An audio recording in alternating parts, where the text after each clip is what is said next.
Hello students, welcome to Pal academy centre. Pal academy সেন্টারে তোমাদের সকলকে জানাই স্বাগত। আজকে আমি তোমাদের কাছে নিয়ে এসেছি দশম শ্রেণীর গণিতের ত্রিকোণমিতির প্রথম যে অধ্যায়টি রয়েছে, অর্থাৎ অধ্যায় নাম্বার বা কোষে দেখি তোমাদের 20। ওকে, তো কোষে দেখি 20-এর তোমাদের 7 দাগের যে অঙ্কটি রয়েছে, এই অঙ্কটি নিয়ে তোমাদের সাথে আমি একটু আজকে আলোচনা করব। এর আগে তোমাদের আমি এই অধ্যায়ের কিন্তু 1 থেকে শুরু করে 6 পর্যন্ত ছোট ছোট করে আমি 6টি ক্লাস অলরেডি আপলোড করে দিয়েছি। যারা এখনও পর্যন্ত দেখোনি তারা একটু দেখবা, কারণ তোমাদের কিন্তু সামনেই মাধ্যমিক এক্সাম শুরু হতে চলেছে। যাই হোক, আর সময় নষ্ট করব না, আমরা সরাসরি চলে আসি এবার 7 নম্বর অঙ্কে। এবং 7 নম্বর অঙ্কটি কি বলেছে আগে একটু আমরা কোশ্চেনটি পড়ে নিই। দেখো, বলা হয়েছে একটি ত্রিভুজের কোণ তিনটির অনুপাত 2:3:4। একটা ত্রিভুজ এবং সেই ত্রিভুজের 3টে কোণের অনুপাত দেওয়া আছে, তাই না? এখন বলেছে যে ত্রিভুজটির বৃহত্তম কোণটির বৃত্তীয় মান নির্ণয় করি বা হিসাব করি। তাহলে এই যে ত্রিভুজ, এই ত্রিভুজের সবচেয়ে বড় যে কোণ, সেই কোণটির মান আমাদের বৃত্তীয় মানে বের করতে হবে। ওকে, শুধু অনুপাত যেহেতু দেওয়া আছে, দেখো অনুপাত দেওয়া আছে, হ্যাঁ, তো এই অনুপাত থেকে আমরা একটু ধরে নিই। ওকে, ধরি বা মনে করি। আমরা এখানে সরাসরি লিখি যে মনে করি, মনে করি ত্রিভুজের ত্রিভুজের মনে করি ত্রিভুজের কোণ তিনটি যথাক্রমে, ওকে, কোণ তিনটি যথাক্রমে। এখন যথাক্রমে দেওয়ার পর কত কত দেওয়া আছে অনুপাত, দেখো 2, 3, 4 দেওয়া আছে না? এবার 2-র সাথে কোনো একটা সংখ্যা আমরা এখানে লাগিয়ে দিই। ওকে, যেমন 2 এর সাথে আমরা যদি এক্স লাগিয়ে দিই তাহলে 2x।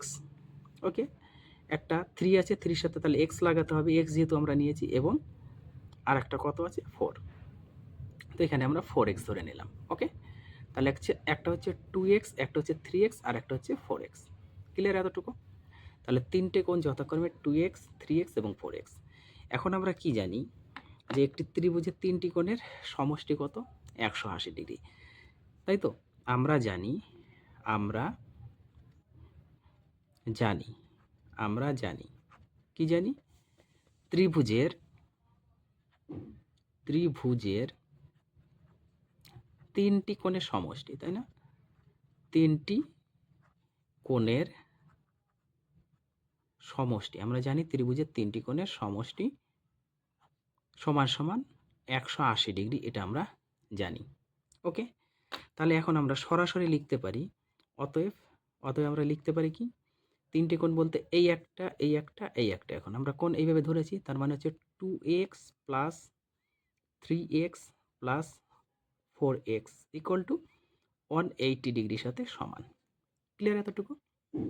আমি একটু উপরে উঠিয়ে নিই, হ্যাঁ, নাহলে আবার দেখতে প্রবলেম হবে। ওকে, চলো পরের লাইনে আমরা একটু ক্যালকুলেশন করি, এটা যোগ করে দিই। 2 আর 3 5, 5 আর 4 হচ্ছে কত? 9। তাহলে হচ্ছে যোগ করলে 9x ইকুয়াল টু 180 ডিগ্রি হলো। এবার 9 দিয়ে যদি 180 ডিগ্রি আমরা কাটি তাহলে কত হচ্ছে? 9 দুগুণে 18, একটা 0, বা দিয়ে x সমান সমান কত? 20 ডিগ্রি। তাহলে x এর ভ্যালু আমরা পেয়ে গেলাম 20 ডিগ্রি। এখন কোশ্চেনে বলা হয়েছে কিন্তু, দেখো কোশ্চেনটি যদি একটু খেয়াল করো তাহলে দেখো কি বলেছে, যে বৃহত্তম কোণটির বৃত্তীয় মান হিসাব করি। তাহলে সবচেয়ে বড় কোণ কোনটা হবে? এটা 2, এটা 3, এটা 4। তার মানে হচ্ছে 4x টা হচ্ছে সবচেয়ে বড় কোণ, তাই না? তাহলে 4x হচ্ছে সবচেয়ে বড় কোণ। তাহলে এখন আমরা এখানে সরাসরি লিখে দিতে পারি না? সরাসরি লিখে দিতে পারি অতএব ওই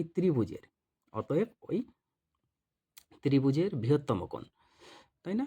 তাহলে আমরা এখানে সরাসরি লিখি অতএব বৃহত্তম কোণ কত হবে? 4 ইন্টু এক্স এর ভ্যালুটা বসিয়ে দিই, সমান সমান 4 দুগুণে 8, 80 ডিগ্রি। 80 ডিগ্রি আমরা পেয়ে গেলাম। এখন এর বৃত্তীয় মান কত? এবার বৃত্তীয় মান নির্ণয় করার জন্য আমরা কি জানি? আমরা জানি যে 180 ডিগ্রি ইকুয়াল টু কত? পাই রেডিয়ান। এটা আমরা জানি 1 ডিগ্রি ইকুয়াল টু কত? পাই রেডিয়ান বাই 180, এটা আমরা জানি, তাই না? 1 ডিগ্রি ইকুয়াল টু কত? পাই রেডিয়ান বাই 180, এটা আমরা জানি। এবার আর একটা জিনিস আমরা কি জানি বলতো? আর একটা জিনিস জানি, এই যে 80 ডিগ্রি। এখন এই 80 ডিগ্রি কত? সেটা হচ্ছে আমাদের বের করতে হবে। তাহলে 80 ডিগ্রি ইকুয়াল টু কত? পাই রেডিয়ান বাই 180 তো বসবেই, ইন্টু তার সাথে কত হবে? 80 হবে গুণ হিসাবে, 80 গুণ হিসাবে হবে। এবার একটা 0 0 কেটে দিই।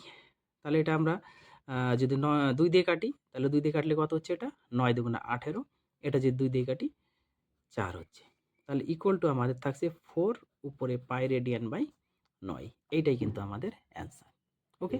তাহলে এই অঙ্কটি একটু তোমরা গুরুত্ব দিয়ে প্র্যাকটিস করো। আমি আবার আসছি পরবর্তী পার্ট নিয়ে।